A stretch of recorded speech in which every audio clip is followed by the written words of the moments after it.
Hey folks, I want to take a few minutes to fill you in on some of the amazing accomplishments the Trust has achieved over the last 10 years and to share some celebratory personal news also.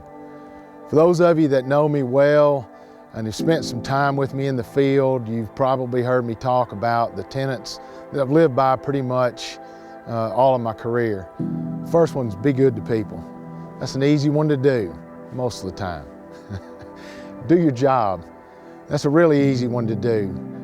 Just focus on what you're supposed to do and not what everybody else is doing, and everything gets done the way it should be. And the last one is know when to get out of the way.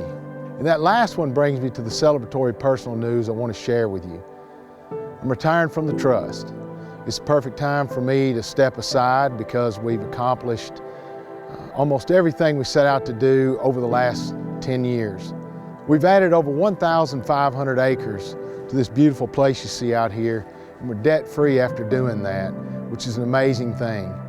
And with that, we've increased our collective operating funds by over 250% over the last 10 years, which will sustain us into the future and allow us to continue to buy more land and continue to do the great things that we've been able to do. We've become national leaders in the carbon offset markets.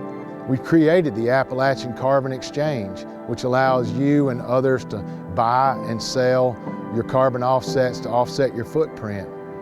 We've created a strong, nationally recognized science program that informs our decision-making processes as we care for this beautiful place right here. We opened a bird observatory that's connected us to people in faraway places through the birds that we share with our Central American brothers and sisters, both here and in Chattanooga and in Guatemala.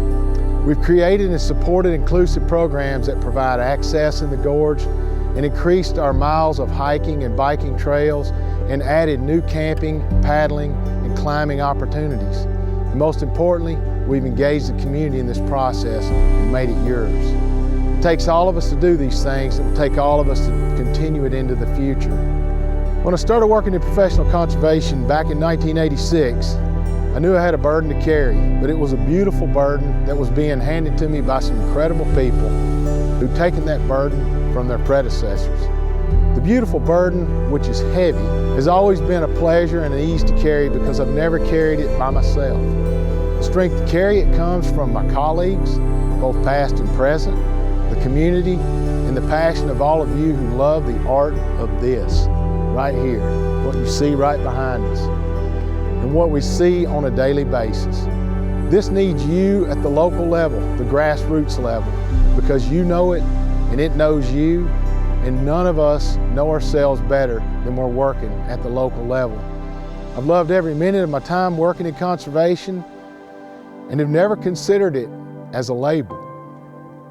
It's always been a joy. I've loved all my colleagues and the communities I've worked in for almost 38 years. But most importantly, the one who carried probably the heaviest burden has been my wife, Judy, who's always listened to me, encouraged me, and has always reminded me to be good to people. I love you, Judy, and I love all of you who are out there still carrying the beautiful burden.